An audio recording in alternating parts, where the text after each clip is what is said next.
Mid டே meals இது எல்லா government ஸ்கூல்லையுமே இப்போ வரைக்குமே கொடுத்துட்ருக்காங்க.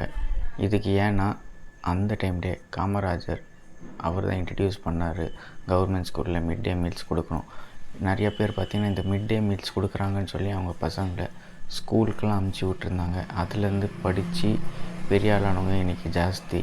ஸோ அந்த மிட் டே மீல்ஸ் என்ன தான் நிறைய ஆட்சி மாறினாலுமே இதை கண்டினியூ ஆகிட்டே இருக்குது. யாரால் கை வைக்க முடியல. பட் டிஎம்கேவாக இருக்கட்டும், ஏடிஎம்கேவாக இருக்கட்டும், குவாலிட்டியாக கொடுக்காம போயிட்டாங்க. பட் இப்போ டிவிக்கு என்ன எஜுகேஷன் மினிஸ்டர் என்ன சொல்லியிருக்காருன்னா, ராஜ்மோகன் அவர் சிஎம் விஜய்கிட்ட பேசியிருக்காரு. என்னவானா, பசங்களுக்கு அட்லீஸ்ட் வீக்லி ஒன்ஸு சிக்கன் பிரியாணியாக நம்ம கொடுக்கலாம். ஏன்னா நிறையா கவர்மெண்ட் புதுசாக ஏதாச்சும் பண்ணுறாங்க, நம்ம சாப்பாடில் அவங்களுக்கு பிரியாணி கொடுக்கலாம் அப்படின்ற மாதிரி சொல்லியிருக்காங்களாம். ஸோ சிஎம்மோட அப்ரூவலுக்கு இப்போ வெயிட் பண்ணிகிட்ருக்காங்கன்ற மாதிரி நியூஸ் வெளியே வந்திருக்கு. உண்மையிலேயே ஒரு நல்ல விஷயந்தான். இவங்க குவாலிட்டியாக கொடுப்பாங்கன்றது தான் மக்களுமே நம்புகிறாங்க. ஏன்னா இதுக்கு முன்னாடியே பார்த்துருப்போம், நிறையா வீடியோஸ் பார்த்துருப்போம். முன்னாடி இருந்த ஆட்சி பசங்க எல்லாம் சாப்பாடை தூக்கி எறிவாங்க குவாலிட்டி இல்லைன்ட்டு.